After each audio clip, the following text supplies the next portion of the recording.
What's up, guys? This is Giulio Gallarotti. I am here on Chanel in the City podcast with my girl, Chanel Omari.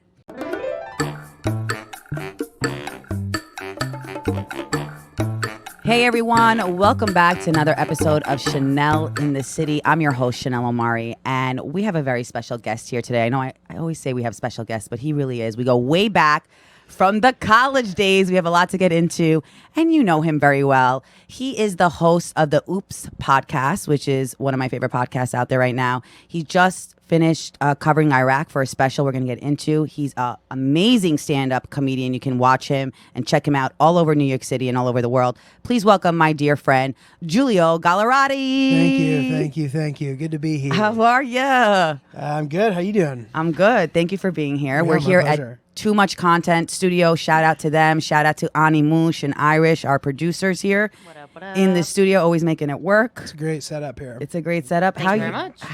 You're welcome. How you doing? I'm good. I had like a late night last night. We did our live show.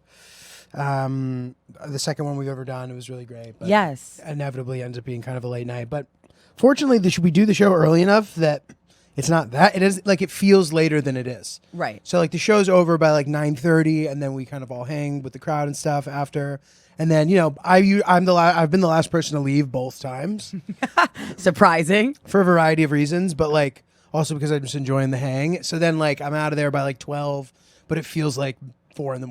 Yeah. You know what I mean? Well, yeah, I want to talk about that. I know you've been, first of all, you were in Iraq, which was so cool. Your Yeah. stories. I mean, I'm Yeah. so fascinated by it. I can't wait It to was hear awesome, yeah. hear about the trip. And I know you're filming something out there as well. I was filming something, yeah. But with the live shows, I want to get your opinion on, because you are a stand-up comedian. You've been for so long now. You're hilarious. Thank you. What's the difference between the live podcast shows and just like a regular stand-up comedy show? 'Cause- That's such a good question.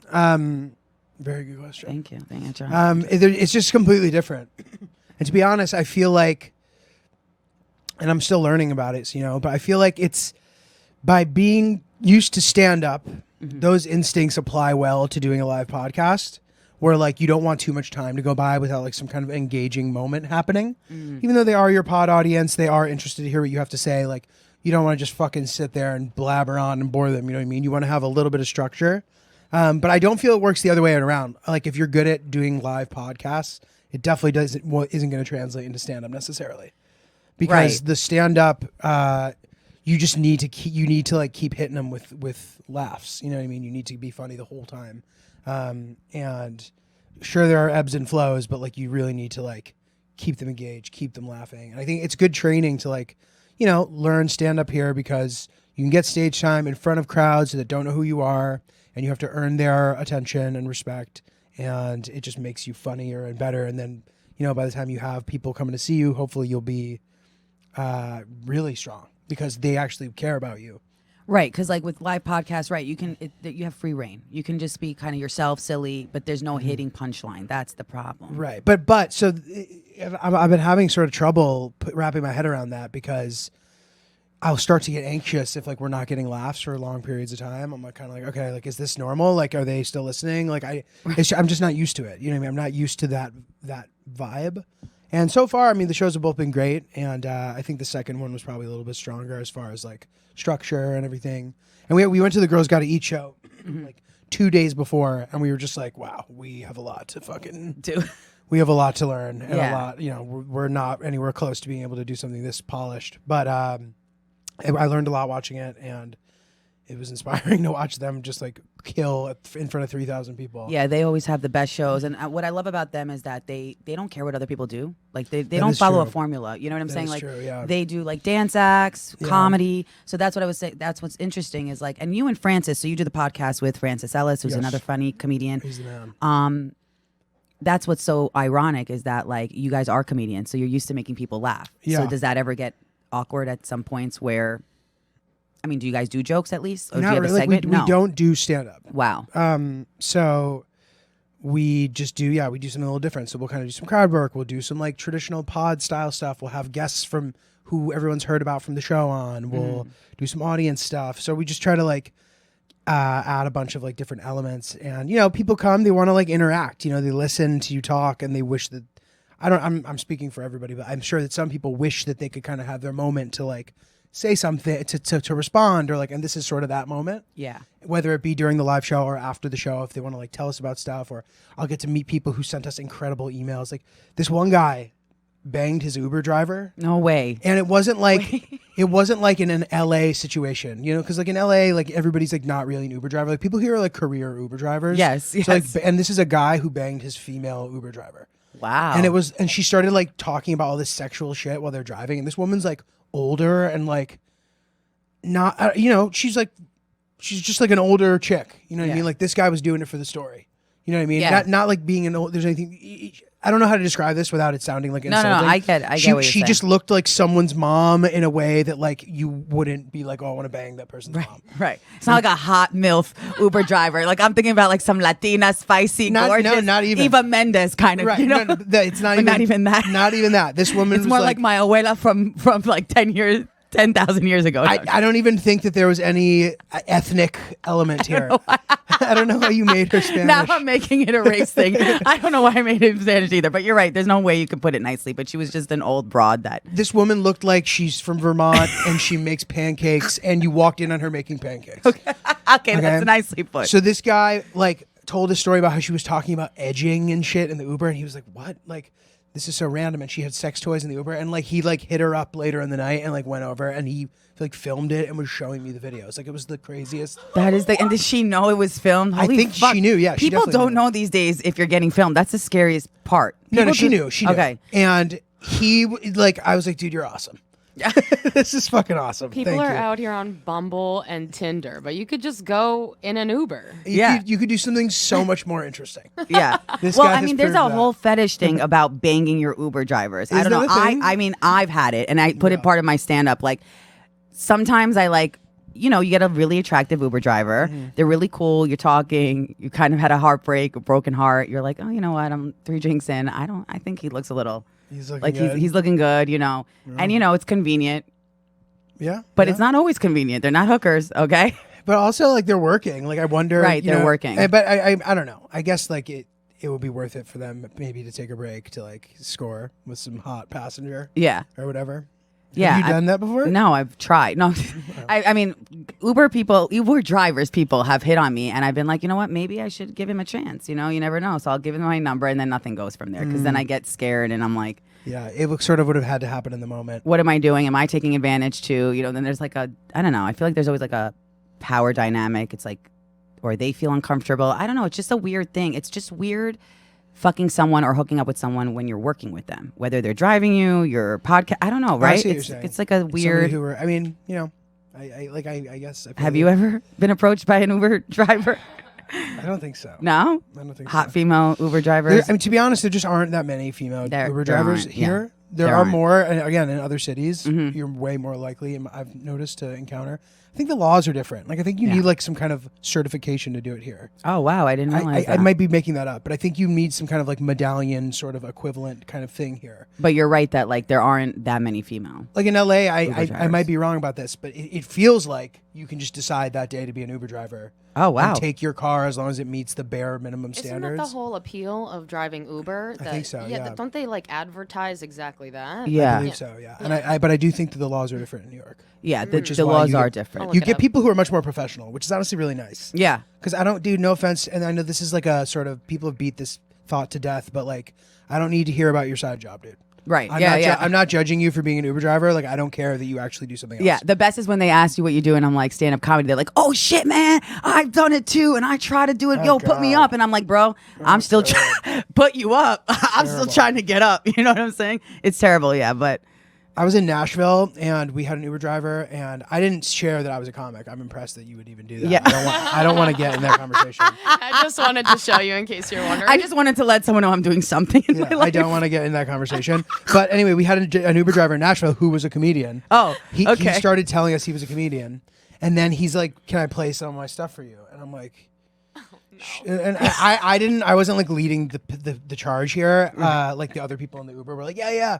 He starts playing it. First of all, the entire set is just him like fucking roasting white people, which is like fine, but like, dude, really? Like you're Right. showing us the bit where you just like make fun of us. Like, I guess that's fine. Like white people are a punching bag and we deserve it, but like okay, dude, great. Like, thanks for like roasting us when we didn't ask you to put this on. Right. And then at one point, somebody in the car, like their sort of attitude toward it changed.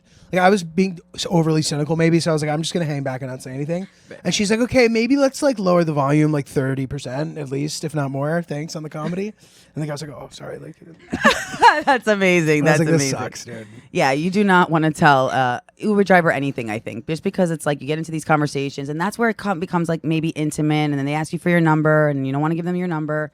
So just try to make your conversations limited with Uber drivers. But that's pretty cool that your fan wrote you in, and you know that's pretty cool that they connect with you on that platform. And we remember, I mean, listen, when I see these people at the shows and I recognize them, we reply to to people's DMs, and I recognize some of these, even though a lot of them are like private, like I still will like recognize their from their thumbnail, or like people who've messaged me, or they'll be like, hey, I was the person who messaged you about this, and I'm like, 100%, I remember that. You know what I mean? Like, it's not hard to place people. Yeah. And it's nice. It's fun to get to meet everybody and hang with everybody, and you know, I want them to know that it's not weird. Some of them think that they're being weird. Right. I was going to ask are they being weird? No. Does it weird you guys out? No, it doesn't weird me out at all. No. This is what it's supposed to be.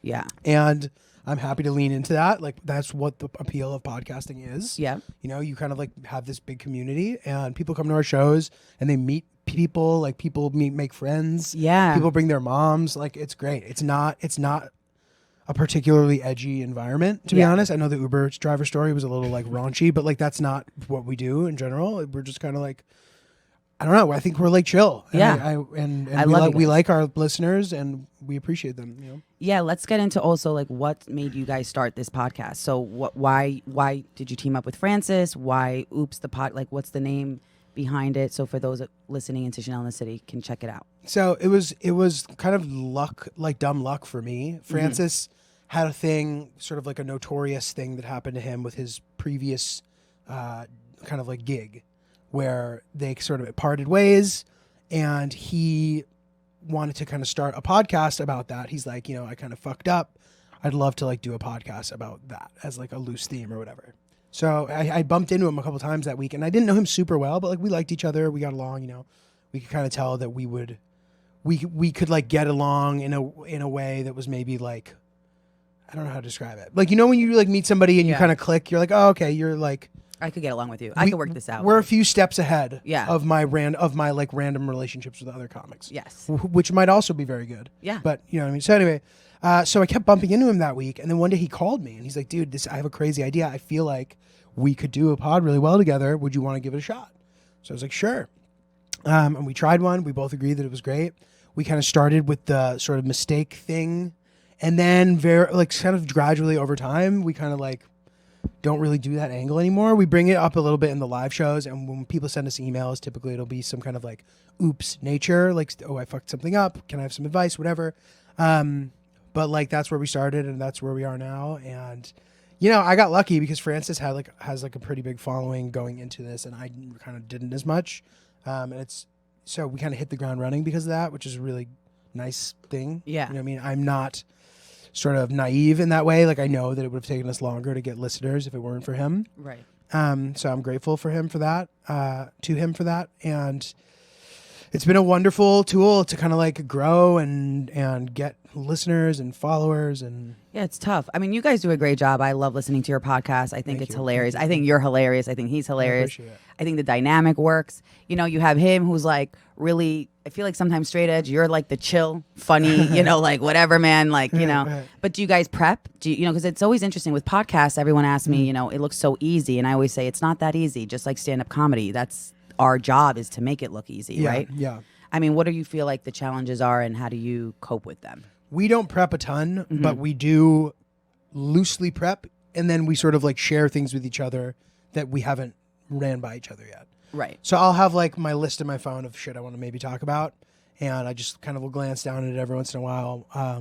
If we sort of are running out of things to talk about, like it's easy to kind of just look towards that. And whatever we've kind of learned too, like certain things are easier to sort of discuss. Yeah. So it's nice to have like discussion topics, but anecdotal stuff works too.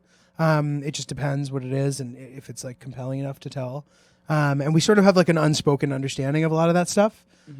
So for example, one episode, maybe he'll like have a lot of stuff, and then if he doesn't have any other stuff, like I'll have stuff. So like we know how to prepare for the week of recording, Right. and we save things for each other. So like we talk all the time, and he'll call me, and like he won't tell me certain things. He'll be like, I'm saving this for the pod, Got it. so that we can kind of experience it in real time. Oh, that's pretty cool. I like that. Which is cool. How do you guys deal with, so you're in a relationship, he's engaged.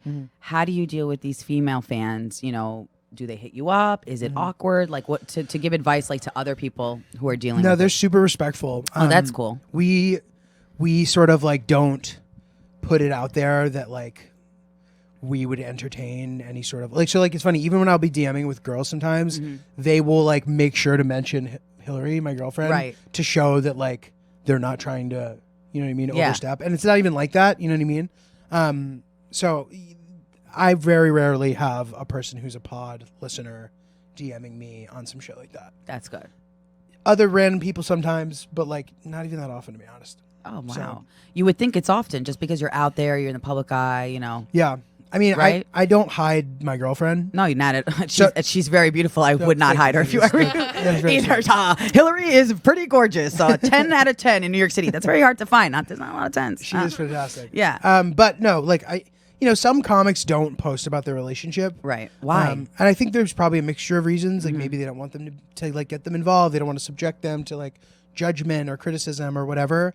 But I think there's definitely the people out there too who like want those messages. Yeah. You know what I mean? I know what you mean. They Like want- just to help their ego or just make them feel better. Maybe they're not in the best relationship and they're like, you know, maybe my guy or my girl doesn't really love me, so this makes me feel better. I don't know. I have to or teach its own. right, or maybe they're being even more devious than that. You know what I mean? Maybe like, they're- you know, there's like it's not Like me, have my cake and eat it too. it's not crazy. You know what I mean? These people in relationships who also are sort of like testing the waters. Oh, wow. You know what I mean? I've seen people do it, like whatever. You know, whatever. So, but yeah, I don't feel like I have anything to hide in that regard, and people are pretty respectful. How do usually. you balance, like, because I know with my relationships, the reason they ended, they didn't like the fact that I go out to stand-up comedy, doing it at all hours of the night, then Really? podcasting. Yeah. Interesting.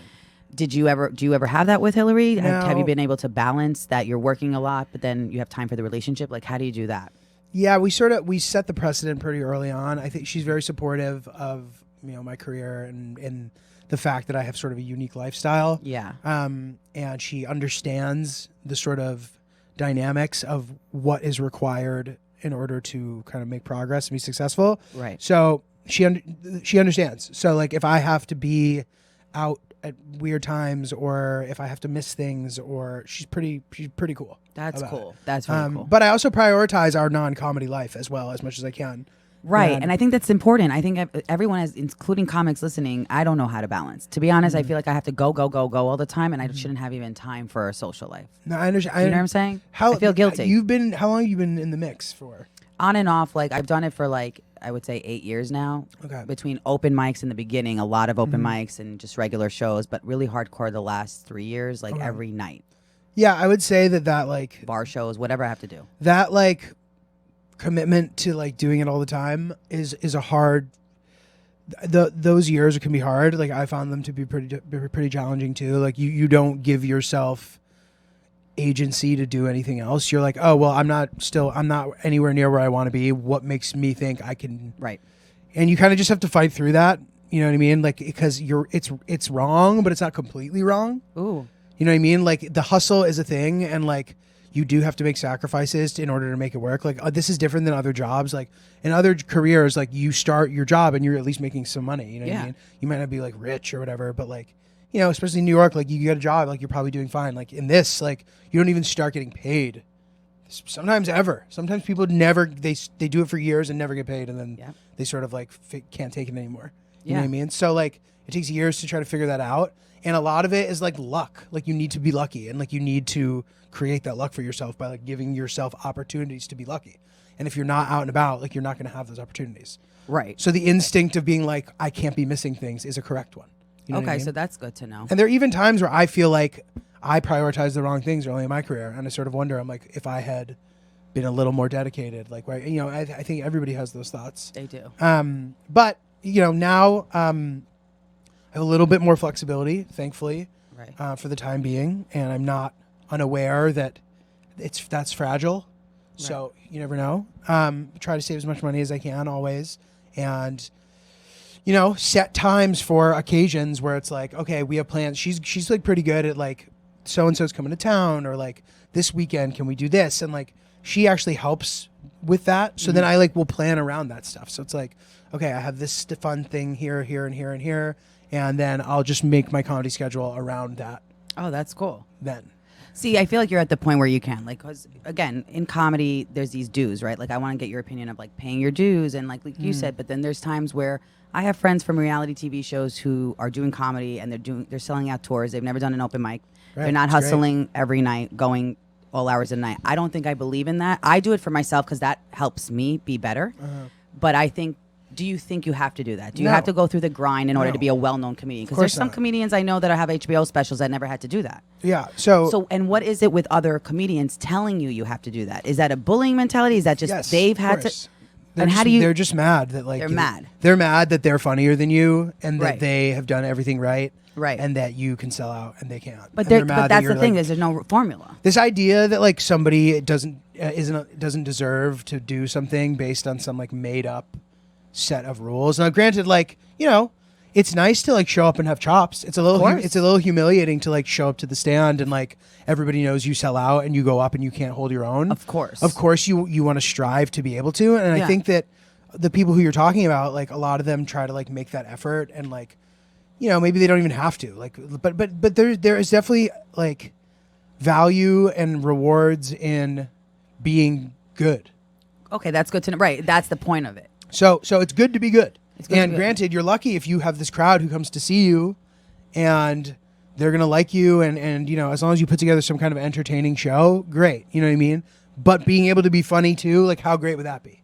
Right. You know what I mean? So it's like the topic. You should just want to strive to be that good. Yeah. No matter what. But also the comedians that do put the work in, I always want to tell them, people aren't coming from you. The clubs are selling you out. The clubs are promoting you. A lot of times people don't even know some of the comedians that are performing, even though they've been at it for 8 years, unfortunately. Right. So there's like a business side, right? Yeah, but there's like more to, I don't think it's that black and white. I mean, a lot of these people who are doing the road and stuff, like they have fans too. You know what I mean? They're just not like selling out the way that some of these reality people are or whatever. But like, the other thing to consider is there's value to that too, because like as long as you're funny, if you have like a valuable asset to offer, like, if you're funny enough, they'll give you weekends anyway. Like they'll give their built-in weekend to a person who's really fucking funny. Whereas the reality person, unfortunately, like that doesn't always last that long. It's hard. It's hard to parlay that. So it's like you got to cash in while you can, or you got to figure out a way to like sustain that. So like I kind of think of it as like a reverse commute of comedy, where it's like you have the audience before you're funny. Okay. So now what do you do? And I've seen people do it, and like. It can be done. Like it can be done to learn and become funnier, and like you show up, you be modest. Like I've seen people do it and become really funny, and like there ultimately are no rules, but there's things that we agree that we all want. Like in comedy, we all want to be as funny as we can. Right. And it takes years and a lot of time and a lot of sacrifice. And I think that all of that sort of can become muddled and confusing and somehow turn into some like set of laws that don't actually exist. Yes. But there are important themes there. You're articulating this the best way ever. There are important themes there that everybody needs to listen to. Agreed. And, listen, if you show up to one of these comedy clubs and you go up there and you can't hack it, like, people are going to fucking talk shit about you, and like it's hard. It like comes with the territory. Granted, other way around, they're like, they'll come to your show, and I'm not talking about you specifically, I'm saying in general, they'll come to, your sold out theater and be fucking impressed by that. You know what I mean? Like, it's just that they're not going to be there for that. Right. And you happen to be there, or the reality person that we're talking about happens to be there in front of all these comedians at a comedy club and sort of subjecting themselves to that, which you got to give them props for that. Yeah, it's hard. It's intimidating. It's intimidating in both ends. That's all I'm saying. It's like we have to respect the both aspects. A lot of times I feel like I just did a show and the housewives were there, and it's comics and reality TV stars. They don't see eye to eye. There's always this like conflict between them, like, oh, you're disrespecting my set, or oh, you don't understand what it is to like put in hard work. And it's just like to hear that over and over again. I think everyone struggles, right? Everyone goes through their own struggles when they're doing anything, any type of art, right? Yeah.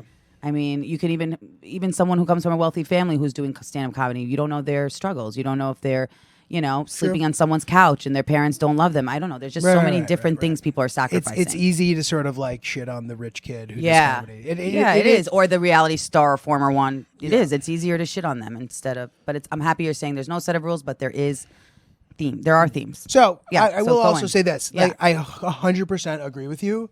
But at the same token, like I do think it's fair to rip on those people a little harder. No, yeah.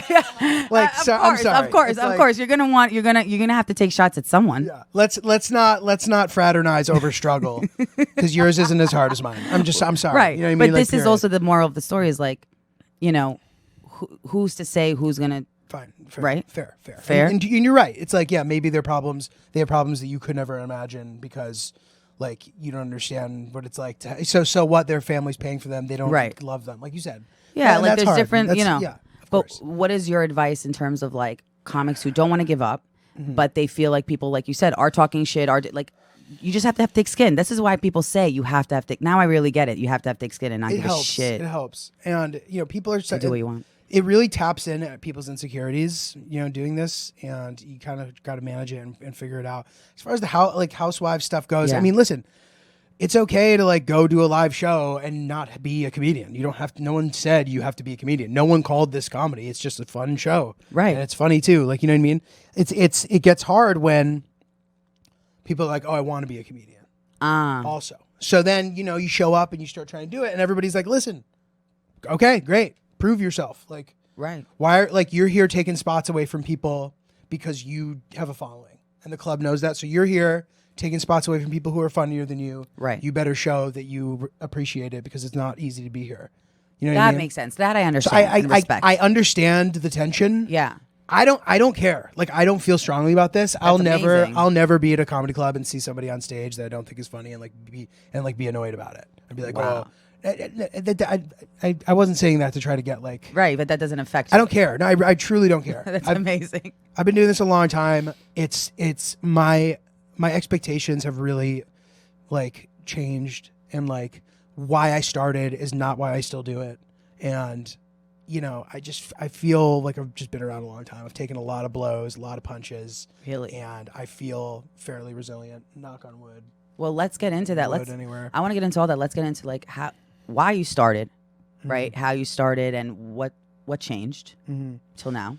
Well, all right, you grow up like I grew up in a pretty like normal place, mostly like in kind of central Connecticut, like very detached from urban culture. Didn't know anybody who did any art stuff like at all. You know what I mean? No connection to anybody who knew anybody. I knew nobody. So these like people I saw on TV were like aliens to me. You know what I mean? Right. And I just didn't even think. I'm like, you can't do that. Like nobody. You know what I mean? You're kind of just like taught that you can't do that. Yeah, like, you're taught. It's a low probability thing. Nobody. Oh, he 1 in a million. You know what I mean? I actually think the people who say stuff like that don't understand the fact that like, not that many people try. Not that many people try, and not that many people stick with it. Like if you try and if you actually stick with it, like you will get somewhere. You can do it. You can manifest it. Like it's not that crazy. It's not easy, but it's just a lot of work. It can be done. Yeah. It's survival of the fittest. You got to commit to it. So I had to learn that. I moved here after school. I started working at a real estate company, and it wasn't like as fancy of a job as it sounds. It was kind of like actually not a fancy job. It was sort of like a job where like the guy who busts his ass and like type of thing. Like, right. Like, and I just didn't really feel like I fit in, to be honest. Some really nice people there who I still talk to, but it just, I don't know, whatever. So I started kind of playing around with the idea of trying out comedy. And then I did, and then I started doing it once a month, and I started doing it twice a week, and then, I ended up leaving that job and kind of like entering I'm going to do side gigs and do open mics and comedy and try to like figure out how to make this into a career. Yeah. So that's pretty much it. Okay, guys, let's take a break from the podcast to shout out our sponsor for this episode. I want to shout out Warby Parker. That's right. I'm obsessed with Warby Parker. They are a glass company. They were founded with a rebellious spirit and a lofty goal to create boutique quality eyewear at a revolutionary price point. And Chanel in the City, we are all about that budget, and I'm always telling you guys the 411 on what you can get for eyeglass wear, sunglasses, you name it. You guys always ask me where I get them from. It's only by Warby Parker. All right. They're offering eyeglasses, sunglasses, contact lenses, and eye exams at such a great price point. Warby Parker is committed to providing exceptional vision care online and in stores, and that's why I love them. Don't let your FSA or HSA dollars go to waste. Put them to good use on Warby Parker prescription glasses, prescription sunglasses, contact lenses, and eye exams. Warby Parker is committed to provide exceptional vision care online and in stores, offering eyeglasses, sunglasses, eye exams, and contact lenses, as I said. And the glasses start at $95, including prescription lenses. It's that cheap and it's that good of quality. Try Warby Parker's free home try-on program, which I just did. You order 5 pair of glasses to try at home for free for 5 days. That's right. There's no obligation to buy them. They ship for free and include a prepaid return shipping label. It's that easy for you guys. You know how I like to make it easy for my Chanel in the City audience. Again, you guys get to try a 5 pair of glasses at home for free at warbyparker.com/Chanel. Again, try 5 pairs of glasses at home for free at warbyparker.com/Chanel. You're going to love it. You got to take this quiz, order a home try-on kit, and share your experience with Warby Parker. They love to hear the feedback. I just did it, and I basically told them what I like in terms of sunglasses. As I'm getting older, I need prescription glasses as well, and they do both a combo and custom make it for you. Quality of the glasses are amazing. You get to keep them for years. Some of my Warby Parker glasses I've had for years. So definitely right now, go to www.warbyparker.com/Chanel and get 5 pair of glasses, and you can thank me later. All right, I want to give a shout out to our next sponsor of this episode, Truebill. I love Truebill. Let me tell you why. Truebill is the new app that helps you identify and stop paying for subscriptions you don't need, want, or simply forgot about. Because you know how you get all those emails? You're like, what the hell did I subscribe to when I never subscribed to this? Or if I subscribed to it, I was probably drunk or whatever, or desperate. But Truebill takes care of all that for you and makes it easy. On average, people save up to $720 a year with Truebill. That's right. We're all about saving money here on Chanel in the City because companies make subscriptions hard to cancel. Truebill makes it incredibly simple. Just link your accounts and Truebill will cancel your unwanted subscriptions in one tap. You don't even have to worry about it. I don't know about you guys, but I'm always on the go. I can barely get my life together, so I don't remember what I'm subscribing to or unsubscribing to, and I don't want people to just be taking money out of my account that I don't have. Truebill protects that for you, and they prevent that for you. Truebill Concierge is where and there when you need them to cancel unwanted subscriptions so you don't have to. Truebill has over 2 million users and helped save them over $100 million. That's right, $100 million. It's insane. And you don't even have to fall for those subscription scams anymore. Start canceling today at truebill.com/Chanel. That's right, truebill.com/Chanel. Go right now, truebill.com/Chanel. It could save you thousands a year. All right. And I'm all about saving you money, guys. You're going to thank me later. Join Truebill right now and take back financial control. Go to the App Store or Google Play today and download Truebill today for free. That's right. It's also free and they're going to save you money. Truebill, take control of your subscriptions and finance. Okay, guys, I got to talk to you about this skincare line that I am obsessed with. It's clean, it's organic, it's simple. You know, I'm all about simplicity and just clean skin. As I get older, I've been breaking out, which I never did in my 20s. But in your 30s, there's so many surprises. But guess what? Hey Honey will save that all for you and make your skin look glowing and feel natural and clean and amazing because I've been using it and I'm a different person. Hey Honey is real life, real skincare. Real life can be complicated and hectic. Skincare shouldn't have to be. Finding a skincare routine that's easy to follow, easy to stick to, that delivers lasting results has been nearly impossible for most busy men and women out there. Who has the time or the patience for lengthy routines with multiple steps and products? I know I don't. I'm always on the go. And Hey Honey takes care of that for you. Hey Honey is real, using only real testimonies, supported by over 1 million real reviews, promising the real results of each product, using real clean ingredients, being real planet friendly, and they have a real pro-grade line. Fast-acting, long-lasting, multitasking, self-adjusting are all the benefits of Hey Honey. In a world of social media with tons of messages, videos, and products being thrown at you every day, you need one you can trust, a skincare routine that is stress-free. Hey Honey is simple, easy to understand, and transparent skincare. It's for everyone and used by everybody. And what I love about Hey Honey is they use honey and bee propolis that have been used in skincare regimens. Even the beautiful Queen Cleopatra used to bathe in milk and honey. Can you believe that? That is amazing. Holy moly. I love Hey Honey. I feel like my skin just feels like pure silk honey and cream and milk, and that's what you want it to feel like without those extra chemicals, without those extra ingredients. And obviously honey is a really big ingredient known for your overall health and body and skin to get better. What I love about Hey Honey products is the serum, the vitamin D and B glowing serum, which makes your skin look and feel fresh. They also have the moisturizer. It's cruelty free and it's paraben free and long lasting, and I love it. And you're going to become obsessed with it also. And it hydrates your skin as well. And I'm hooking you guys up right now. If you go to heyhoney.com, use the code Chanel at checkout for your 20% off your first purchase. That's right, 20% off they're giving to you for the holidays. Chanel in the city. Use the code Chanel at checkout, heyhoney.com, and you can thank me later because your skin is going to breathe, feel good, feel clean, and you're not going to have to wear that much makeup, by the way. Thank you so much. And now back to the podcast.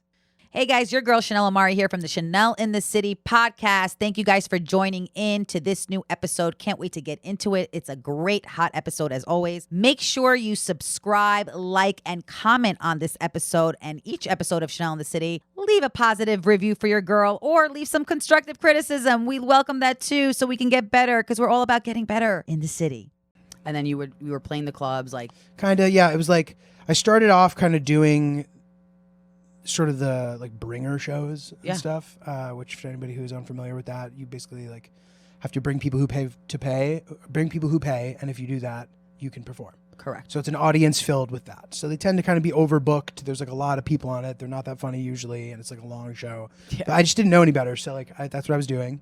And I would do some where there was like industry who would come, and that actually like helped me. You know what I mean? I was like pretty young, and some people like would send me out on some auditions and whatever, and I kind of started acting again. I started like taking acting classes and like doing some like conservatory stuff. I was like, all right, whatever, you know, like comedians or actors. Like kind of thinking about it still in sort of the like what I knew watching TV way. I'm like, oh well, Eddie Murphy was a comic and he did movies. Maybe I should act too, correct. Dude. You know what I mean? Correct. So I started doing that, and then you know I started getting lucky and like having some success like early.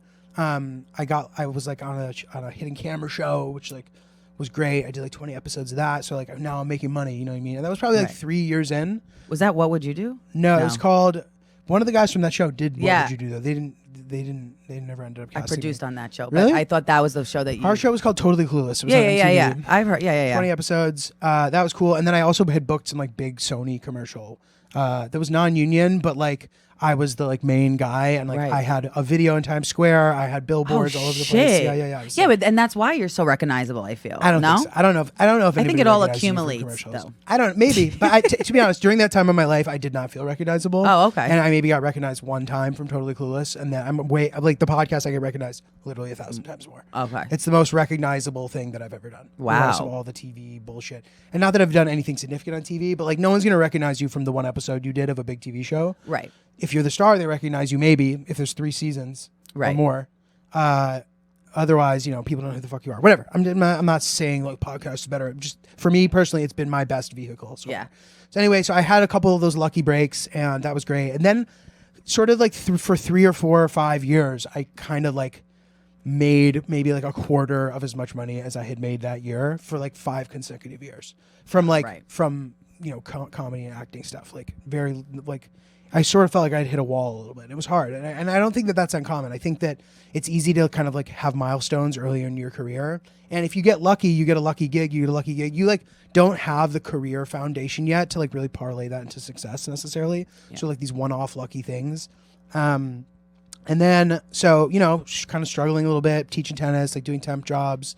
And then one year I decided that I was going to stop doing anything that wasn't related to this world, at least loosely. I was like, I'm not going to do anything that isn't, it's like too soul crushing. It feels like too much of a waste of time. It's too much of a waste of energy. I want to use my energy to try to make this work. I've been around long enough. Let's see if I can do it. So I started doing that. I got lucky. I booked a couple commercials, which like famously pay very well. So that kind of like kept me going, and then kind of one lucky thing after another. And then for the time being, and as the podcast has built up big enough, I've sort of like stayed on the path for now. and hopefully we can keep it cooking. You know, That's amazing. I love that's sort that. of the whole story. That's the in- whole story of and you're still in brief- going. briefly. Yeah. still And you're one going. of the best. I got to tell you, you really. That's I'm not very- trying to I don't blow think I smoke deserve up your that. ass, but you do deserve it. I appreciate it. And you're one of my favorites. So very that's sweet. saying a lot. Thank you. But and not being biased, even though I know you for a long time. That's very Because nice. I didn't know. So just to go back to, we've known each other since college. Yeah, And I'll tell you before we're going to go through the obstacles, because I want to also know, like, have you ever been told no in the comedy world? Have you ever been, All the time. have they told you you're never going to make it? You're never going to do this? Also, you grew up with, before, I know we're going on tangents, but before we get into the college thing, you also have a crew Yeah. in comedy, which you've rolled with like Pete Davidson and Ricky Valdez and, Velez. Sorry, I That's always right. call him Valdez. That's right. Velez, Ricky Velez and Benny and, all these comics that are, Danny Palmer, like you guys are all very strong, funny comics. So without the thank you, fame, thank you. you guys would always be hilarious, right? Because thank the you. craft. But hope you also so. stuck together and stuff. So how does that feel where like you see they're getting success, right? There's two questions in here, but like talk to us a little bit about the obstacles and then, how you feel about like your friends getting success and how you deal with that. So it's funny. So the friends success thing can be really nice. It can also be hard because sometimes like you will have been friends with somebody and then they start to get successful when you're like not friends anymore. And not that like not you know what I mean? Not so true. not that like it's not about you. It's just for them, you know what I mean? So like but it can be hard to see somebody like outgrow you. You're Right. like, oh, this person now like has outgrown me. Yeah. I don't know them anymore. I knew them. I don't know them now. Yeah. The idea of that can be hard. And of course, I've experienced that too. It's really nice that Pete and I have a good relationship because I would feel that way if we didn't. Yeah. I'd feel bad. Yeah. I'd be like, man, I knew this guy. I wasn't compelling enough Right. to be in his life still. Like that, you kind of I just get like, it. have Yeah, that you feeling. start doubting your self-worth. And you feel bad. And there were years too where like we weren't that close. We've been pretty tight for like a few years now. But like, there was kind of a period for like 3 or 4 years where I didn't talk to him much. And I saw him like starting to kind of like rise very quickly. And of course, part of you is like, oh, that's so amazing for him. But like, damn, like I wondered what this would feel like. I was like, I wonder if I'm going to be close enough to this that. So this is the thing. If you're very close to it, Yeah. and you kind of get opportunities from it, which I think I have, and Right. not to make this selfish, but like he has really been, I'm so grateful to him. Like he's also just like a wonderful person. Like he really unapologetically sticks his neck out for his people, Wow. his boys and his family. And like, he's a fucking real ass dude. And I really feel indebted to him, and I really respect him a lot and think he's like a special guy. That's amazing. Yeah. But I've been lucky enough to like go on the road and like have some opportunities and like, I don't feel even like when I don't get to do certain things that they do or that he does, like if I don't make it into one of the projects, like I don't feel bad. Like I'm happy to like have any bit of trickle down. Right. And I am so grateful to that. And it's been so cool to watch him be so successful and so awesome. And I can only really say that because I'm like semi part of it. That's amazing. If I wasn't, it would be Harder. I would still be sitting here being like, great for him, he's so incredible, but like secretly I'd be like, it's like painful to watch Right. because I know that we both started doing shows at 1:00 in the morning for prom students. Right. And I'm still doing that and he's not. Right. That's what I was going to say. I'm not like, still doing that, but like it's a comparison. It's a you know what I mean? comparison. Or when you're associated, does that ever bother you? I know like when I was growing up with Lindsay Lohan, a lot of people would be like, oh, that's Lindsay Lohan's friend or she works with her. Sometimes it got a little bit challenging that I wasn't my own person. Does that ever like... No, because I don't. 'Cause you have... Right. I feel pretty strong in my interests and my own identity and my projects. So like I don't need his projects or like any of the boys, like any of their projects. Like I don't need them. But it is interesting too because eventually, that stuff's temporary. So if you're in somebody's shadow, like you just don't always have to be. You know Love what I mean? that And advice. and so many of the guys in the crew are like starting to have their own meteoric success where like they aren't where people aren't necessarily just associated with the most successful person. You know what I mean? Like Ricky's a good example of that. Like Ricky is doing so well. He's like, kind of next up. He's like poised to be like this superstar and nobody associates him with anything like but himself now, I feel like. You know what I mean? Right. And whereas maybe people would see us as like a crew or like, somebody open for somebody else. Like I think everybody's pretty good about like checking their ego and like doing what they have to do and just like continuing to like rise and do their thing. Yeah, You know and what I mean? support. That's what I think. And I think, in comedy, people have their own crews. I think. What do you think that is? Like, why did you guys decide to stick together in terms of comedy? Just thought each other was funny, got along. So we had a show that we all did together. It was called Fat Baby. Oh, okay, right. Me, Benny, Famous, yeah. Ricky, Josh, Wesson, we all did it together. Pete was sort of like peripherally involved. Like he was also kind of like doing too much big shit already. So he'd come by every once in a while. He was always like tight. Ricky was like the point of contact to him. Yeah. Like they were always super tight. And you know, it just kind of happens that way. Like you just like, and all of a sudden 6 years have gone by and you've hung out with these people all the time. And that's kind of, you don't like pick. It's funny. People, you can tell when people are trying to pick their crew. Yeah. Like all of a sudden they have a new best friend and they're posting them all the time. And like this person just happens to be doing really well that year or two. Right. And it's like, okay, this seems very like created. Yes. Strategized. I don't think we do that. And I don't really think I'm capable of doing that. Not to like, to toot my own horn. I just can't fake it. And like, I can't just like be friends with people I don't like. And that's what I love about, honestly, I want to be that person. I don't want to be like a fake bullshit, like trying to make everybody happy in comedy. Like, you know what I mean? Or any industry. I think that's what's cool about you. You're real. Yeah. You like who you like. You're very open about it. And if you don't like someone, you're not mean about it. I just don't think you'll fuck with them. You know what I mean? Totally. And I, you know, part of my approach as far as like what I think is necessary to sort of sustain success. So it's like, there's like the things that you can kind of control that you do for money, right? So it's like, that's one thing. Then it's like the things that you want to be doing for money that if you have enough time to, or enough money and time to do them yourself, you do those even if you're not making money doing them in hopes that you will someday. And then there's the like things that you can't account for that you get from like relationships. And you just have to assume that by being out there and being in the mix and like having good relationships with people that like opportunities will arise. Yes. And I feel that if you kind of stick to that long enough, and granted, step one is a difficult thing to get going, like how to sustain yourself financially, and that can come in any form. It doesn't have to be something that's industry related. You have to survive. You know what I mean? Right. It's not worth it to like sleep on the floor your whole life. Like you have to make some money somehow. And it's not worth it to have like pride. I used to have a lot of pride about that. Like, you got to check have the a pride. side job. You got to check the pride. You got to check the pride. Or it's just gonna be really hard. And not checking the pride can really can And you're stunt, right. You got to stunt your growth. Yeah, because you got to pay the bills, and then you're like, well, I can't write jokes if I'm But even from an industry perspective, like, you know, you might be the shit in one circle, but then like in order to progress, like you might have to like accept that you're not going to be in other circles and like do the shitty spots and like do the ass kissing, do the hanging around, kiss the ring, you know what I mean? Like you got to do some of this shit sometimes. And I've seen people refuse to do it, and as years have gone by, I've seen it like really stunt their growth. That makes sense. As in the business, you know.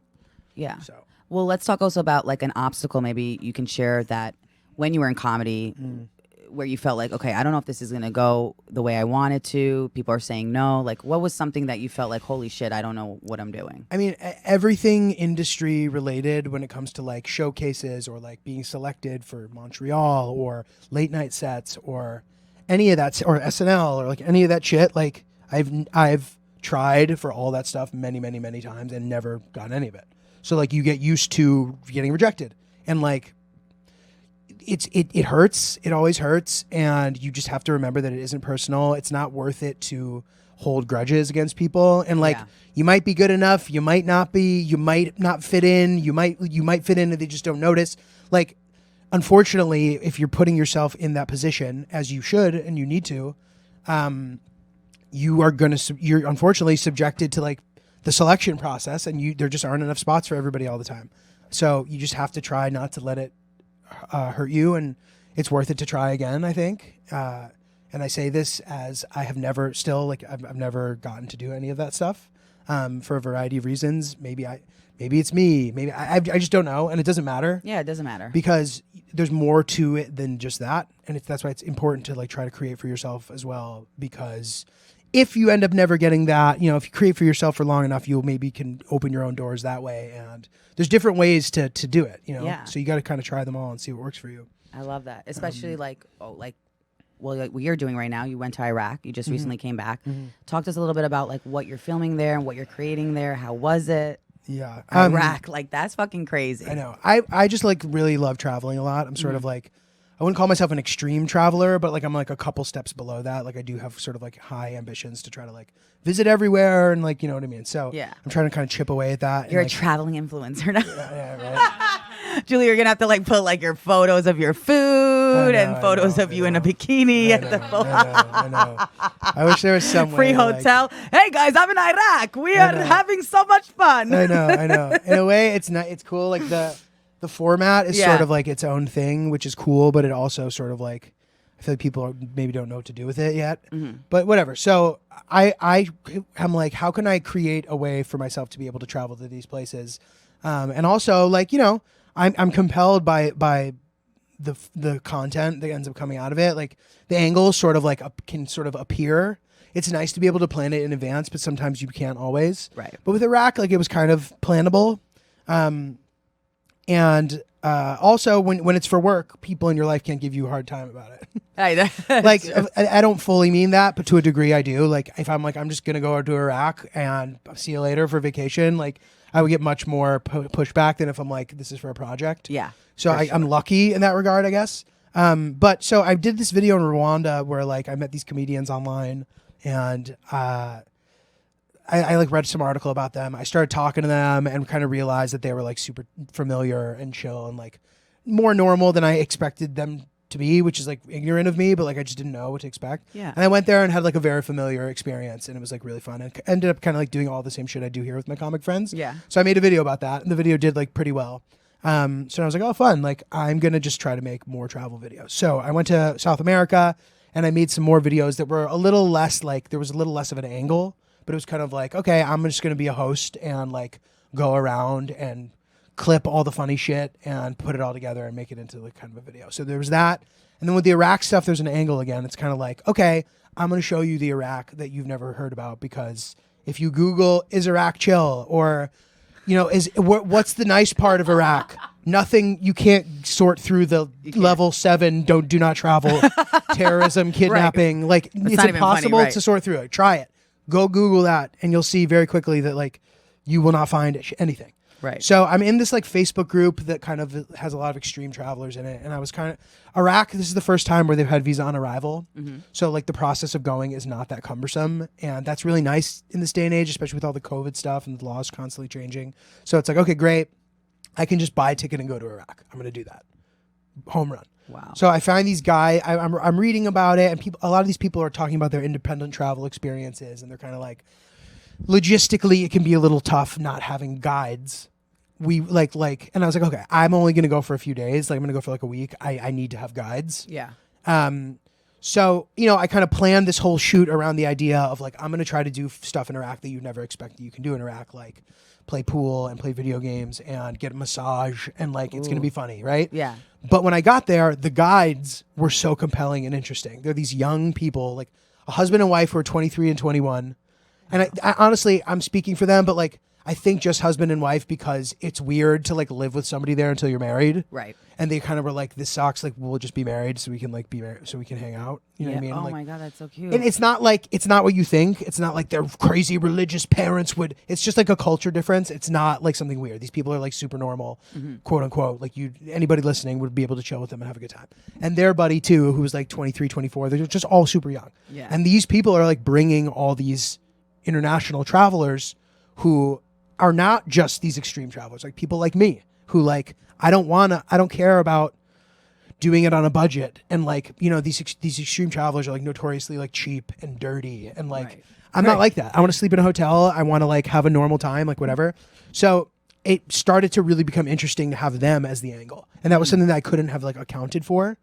But if you're going to go to Iraq, which I recommend, I'm not even just saying that like, oh, Giulio, you're crazy, dude. Like I recommend going if you have these people working with you and like, they're not cheap, but they're not like expensive for what it is. Right. Traveling around the country is difficult alone.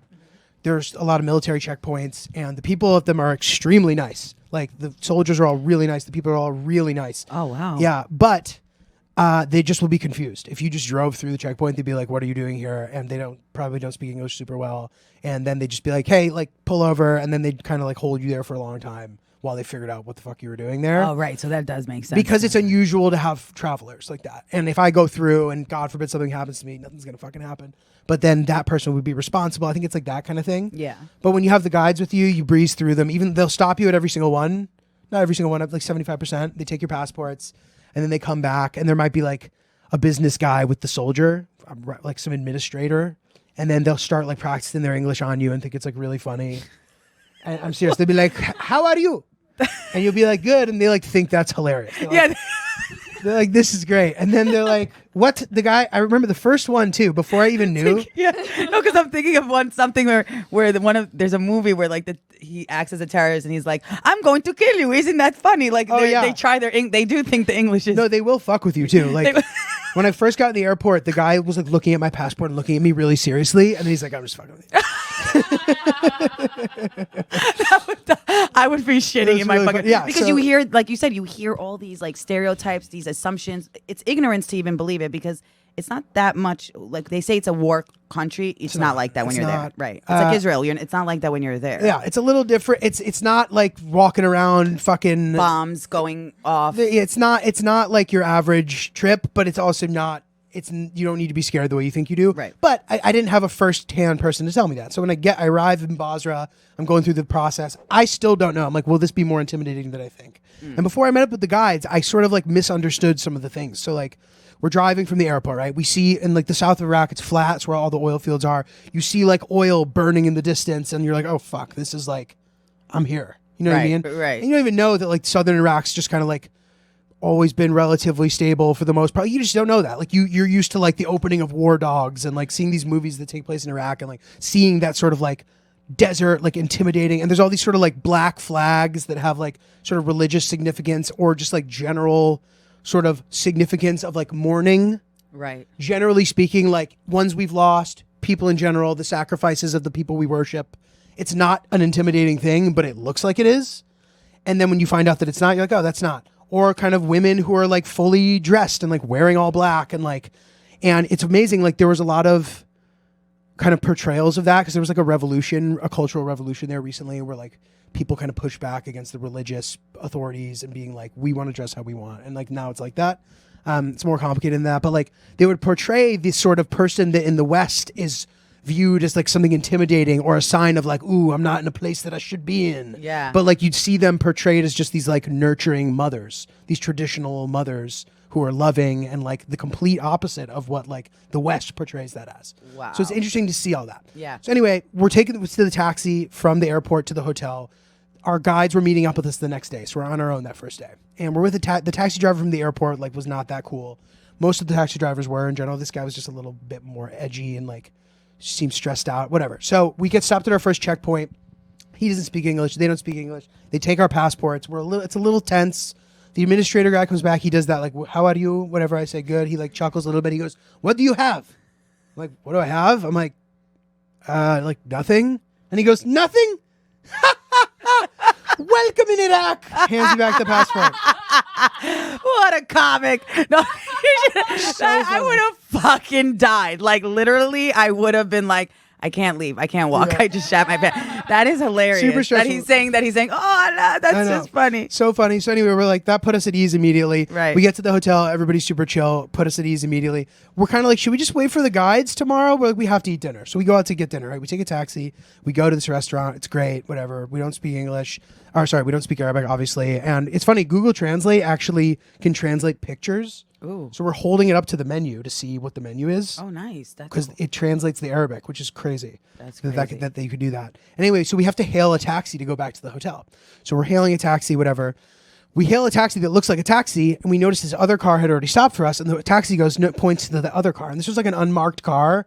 And the guy driving, I kind of look, I'm like, oh God, like, are we just getting into this unmarked car? Like, can you do this here? Like, we don't know, you know what I mean? And this guy, he looked fine, but like, he wasn't like, hey.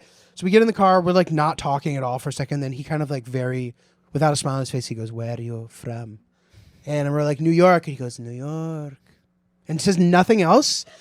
We then arrive to our destination. I reach in my pocket to give him money. He goes, no. I'm like, dude, like, no, please. He's like, no, welcome, no. Won't accept my money. A taxi driver who just drove me 20 minutes won't accept my money. That happened 20 times. No. Everywhere. I'm going to Iraq. I know. Fucking going to Iraq. The people are so you fucking. kidding? I swear That's to God. amazing. Now, granted, we weren't taking taxis that often because we were with our guides the rest of the trip. But like, you go to a market, you buy a sandwich, you buy a cookie, you buy a souvenir. They won't take your money. Like sometimes they will, but like half of the time, no. That's amazing. And they love Americans. everybody loves the camera. They love people love Americans, they love foreigners, and they love the camera. And maybe that's because like they haven't been bombarded with tourists yet. But you go to like a market where like, you know, markets are sort of like traditionally not places where people want to be on camera. Everybody wants to be on camera. Hey, they show you, they bring you to their little station, and then this one woman took us in the back. She's like, "Here's the picture of the imam. Ooh. Here are my like lobsters. Like here are like showing us everything. Like it was just like mind blowing how welcoming every single person was, and how everywhere we went, we got treated like fucking so like VIPs. I love that. When does the project come out? When So, can we see it? I'm thinking I wanted to have kind of like put it out quickly, but I don't want it to like get killed by like holiday momentum. So I think I'm gonna try to like put them out in the new year, like at the beginning of the new year, and I think it'll be like one main piece, and then whatever awesome footage we have that didn't make it into that will become their own individual videos. So like I'm hoping for 3 or 4 things. It's a little bit of a difficult edit because it's not like a day by day thing. It's like it's going to be one piece, like I said. So it'll take a little bit. I have started working on it. I think the intro is really funny, and I'm excited. I love this idea. I think I love this idea for you to go to different countries. You should. It's fun, yeah. Any network listening should just give you a network TV show. That would be really cool, like an Anthony Bourdain, but like in a comedy relief type of situation. I don't think we've seen that happen. Totally, and it's funny. Like, and you're perfect for that. Thank you. You're perfect. So I would like to for that to become a thing where they're like, oh, he's the obvious person for this. You know what I mean? But it's funny. Like anytime I'll talk to some people, and the way that my sort of expectations have shifted is an interesting thing. Where like people are like, oh, are you making a sizzle reel? Are you gonna pitch like, how can we bring this to networks? And I'm like, I'm not doing any of that. I'm making these for myself, and I'm putting them out, and like, I don't need your like dinosaur feedback. You know what I mean? If you want to pick this up and you want to make it easy, because networks love to make things so much fucking, I'm sorry, excuse my language, so hard. Yeah. It's ridiculous. Like, you just made this for yourself. You can just get views, and you could probably get advertisers on your own Instagram. Right. It doesn't need to be so structured. It doesn't need to be so like, what's the hook? The hook is fuck you. Like the hook is I want to do it, and I don't care about a hook. I don't. It's so you're right. The hook is there's no hook. Fuck you. I'm what so if we ready do to dangerous do the dangerous places? I'm like, I don't want to do that either. I don't think I want to do the opposite of that. And if nobody wants to buy it, I do not care. Yeah. That's not the purpose of this. Like I don't want to seem like a person who can't take feedback. I of course can. Of course. But like I just feel very strongly that I like know what I want to make. So I don't need anyone's money. I'm making it myself. I'm editing it myself. I don't need. It's a self-sufficient thing, and I don't need a cosign from some guy who knows a producer. You know what I mean? I don't need that. So like, I'll do the video. It'll do great, and then you can come find me. I love that. You know what I mean? And they could find you now on Instagram, right? Yeah, they'll be on Instagram. That's like the strongest place for it. I'd like to kind of grow the YouTube a little bit more. It's not doing that great. I can't figure out why, but it's funny because like in Iraq, people would be like, "What's your YouTube channel?" And then I'd get all insecure. I'd be like, "Oh, it's this," but like, we're still building it, you know. So Instagram's better. You should follow it on Instagram. But yeah, Not Julio's my Instagram. They'll be there somewhere probably in the middle or early January. Check out some of my South America ones too. They're up there, and Central America and Africa, whatever. See if you like them. And where can they? And you're also performing all over the city. Where can people start now checking out your new dates for comedy shows coming up? Yeah. He's so funny. You guys have to check out. Thank you, Julia. You're really funny. You make a night. Yes, seriously. So I'm like working on doing a new website. So eventually you'll be able to see it there. But I like don't really have any dates at the. I'm like I have things in the spring, but like nothing kind of coming up. But things pop up. So like I usually post shows that are like worth coming to on my stories and stuff. If you're dying to see me, you can shoot me a message too. I can point you in the right direction. And if not, hopefully I'll see you somewhere randomly. I love that. And then before we wrap up, what's that one place in New York City that you like to go to, either whether it's date night with Hillary or just yourself, where we can escape, good food, you know? Okay, we have a restaurant that we love called Vic's. It's actually close to here. It's on 4th Street, I think. I don't know. Actually, it's somewhere on like Great Jones or Bond Street. I always get confused with those two streets. Look it up, Vic's. It's amazing. We go for brunch all the time. It's the first restaurant that I've ever had people who know me, and they know Hillary more. Like she kind of leads the charge. But it's the first time they're like, "Hey, And I'm like, oh, I get now why people like go to places regularly. It's like nice to like have people know you. You know what I mean? Right. So that's our spot, Vic's, and if you should check it out. It's a good restaurant. I love that. We're gonna have to bring you back to get into this whole how you and I know each other from college days with my ex-boyfriend. Shout out to Nick Gagnes, by the way. Never thought I'd ever fucking do this on my own podcast, but I love him from afar. He was my first love in college. Doubles partner. First doubles partner in college. Julio's doubles partner, guy. tennis player. Because the funny part is that you were a tennis player and now you're a comedian, and I've known you from that world. You know what I mean? Where Nick was like really into tennis, and that was like his. It was your guy's life. And we hung out. You hung out a lot with you before you were even doing any of this. Thank you. Am I the Chanel same person? was like a socialite. She was like a nightlife, like knew all the people. Like if she got there, she could get you in. Yep. We had to wait for her. She's like, you know all this shit. It's crazy how like because you know what's funny? Out of all the comics, you're probably the one who knows me the most from my past. And it's funny. I can imagine how it would be challenging to try to explain to people because like challenging. This is really like a different phase of your life. Thank you. Can you? Do we have like Ani? Do we have like 5 minutes at least to go into this? And then we're gonna bring you back. Very stark.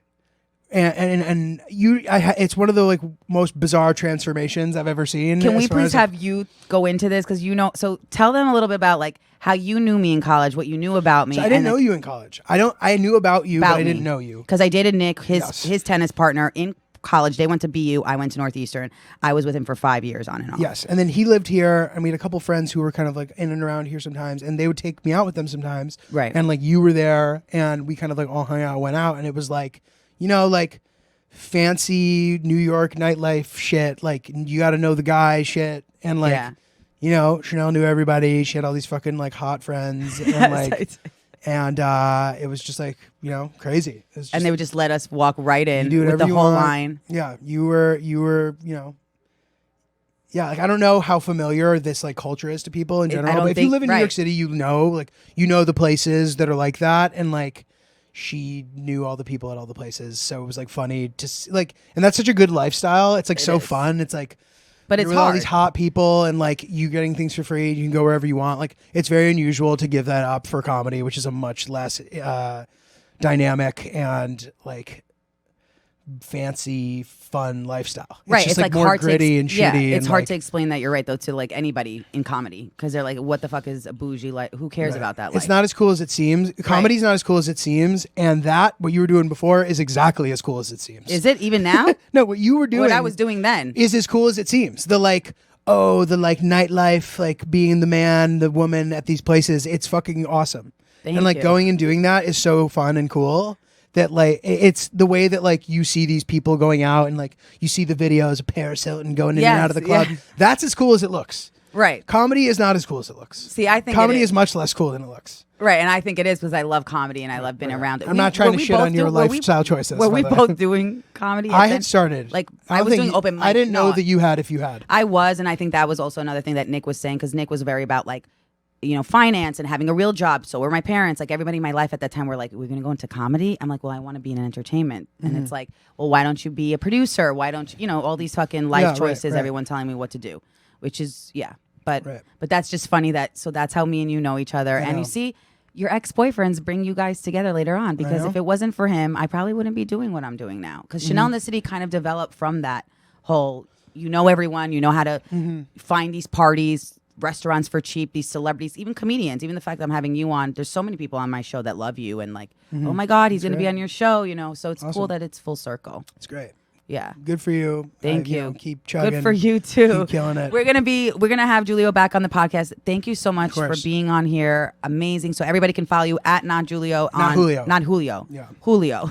No, it's not Julio because my name is Julio. Julio, right? So got people it. like get confused by that. My name is spelled with a G. And right. People think it's Julio with a J. J. So NOTJULIO is my Instagram. And it's you can find him everywhere. We can't wait to root for you. I can't wait to see all the success. Emmys, Oscars, they're coming. It's in the universe, Oops, the baby. podcast too. It's and the Oops the podcast. I got to come to a live show. I want to see it. Yeah, we'll have. That'd be great. You have those shows coming up now. We just finished the City Winery ones, but we're gonna have more in a few months. All right, somewhere in the city, we'll announce it. It'll be cool. All right, and stay tuned because Julia will be back, part 2. Thank you so much. Awesome. Thank you guys.